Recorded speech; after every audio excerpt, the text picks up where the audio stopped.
नमस्कार, मी तानाजी कदम कुंभारी. सत्य न्यूजमध्ये आपले सहर्ष स्वागत.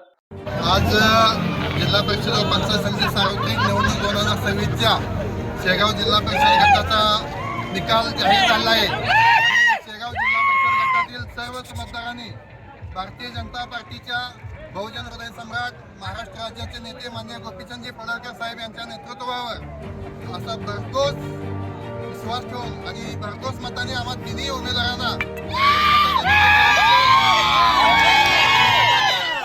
सर्व मतदार बंधू आणि भगिनींचं तसेच आमच्या भारतीय जनता पार्टीच्या सर्व कार्यकर्त्यांचं मी मनापासून धन्यवाद व्यक्त करतो आणि असेच प्रेम आमच्यावर यापुढील काळातही आपण ठेवावं अशी आशा व्यक्त करतो आणि यापुढे आम्ही 5 वर्ष अत्यंत जोमाने काम करून यापेक्षा जास्त मताधिक्यानं आम्ही पुढील निवडणुकीत सामोरं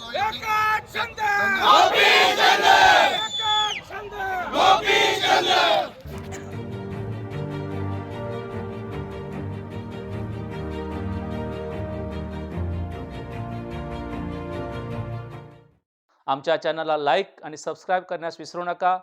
नमस्कार.